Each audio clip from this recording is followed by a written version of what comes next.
નમસ્તે મિત્રો. Depression system વર્તમાન સમયમાં પાકિસ્તાનના સિંધ પ્રાંત પર જોવા મળી રહી છે. આ સિસ્ટમ ડીપ ડિપ્રેશનમાં થઈ હતી અને ગુજરાત રાજ્યને ઉત્તર ગુજરાત કચ્છમાં ભારેથી અતિ ભારે વરસાદ આપી ગઈ અને જ્યાં જો ત્યાં પાણી પાણી કરી નાખ્યું.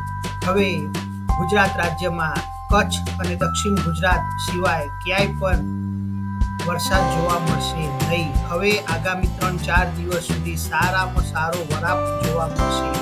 ગુજરાત રાજ્યમાં ગુજરાત રિજિયન હોય, કચ્છ હોય, સૌરાષ્ટ્ર હોય, દક્ષિણ ગુજરાત હોય, ક્યાંય પણ હવે મોટો વરસાદ જોવા મળશે નહીં.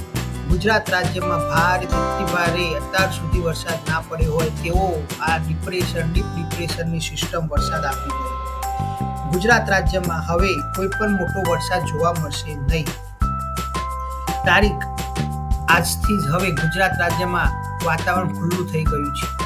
જે ડિપ્રેશન સિસ્ટમ પાકિસ્તાન ઉપર હતી હવે સિંધ પ્રાંત ઉપર છે, જે આજ સાંજ સુધીમાં નબળી પડી વેલમાર્ક લો પ્રેશરમાં ફેરવાઈ જશે. હવે આ સિસ્ટમ દક્ષિણ પશ્ચિમ દિશામાં આગળ વધી અને પાકિસ્તાનના કરાચી પાસેથી અરબ સાગરમાં એન્ટર થશે અને નબળી પડતી થશે. હવે ગુજરાત રાજ્યને આ સિસ્ટમ કોઈ પણ અસર કરતા નથી. હવે 80% ગુજરાત રાજ્યમાં વરાપ જોવા મળશે. ક્યાંક હળવા છાંટાછૂટી જોવા મળી શકે છે. કચ્છ અને દક્ષિણ ગુજરાતમાં ક્યાંક હળવા છાંટાછૂટી જોવા મળી શકે છે. હવે ગુજરાત રાજ્ય હોય કે ભારતની અંદર મોન્સૂન વિડ્રોનો સમય આવી ગયો છે. સપ્ટેમ્બરના છેલ્લા અઠવાડિયામાં મોન્સૂન વિડ્રોવલ થતું હોય છે. હવે જેમ જેમ સમય જશે તેમ તેમ ચોમાસાના અંતિમ દિવસોમાં આપણે પ્રવેશીશું. હવે કોઈ પણ ગુજરાત રાજ્યમાં ભારે વરસાદનો રાઉન્ડ આવશે નહીં. જે સાર્વત્રિક વરસાદનો રાઉન્ડ ગુજરાત રાજ્યમાં હવે કોઈ આવશે નહીં.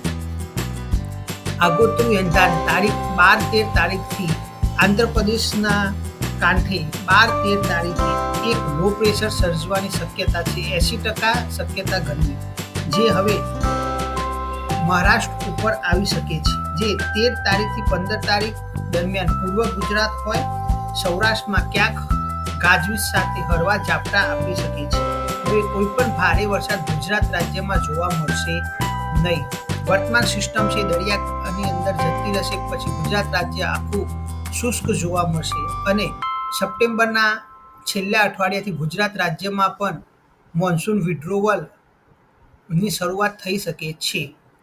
જોડાયેલા રહો, તમારું ખેતી કામ કરતા રહો. નમસ્કાર.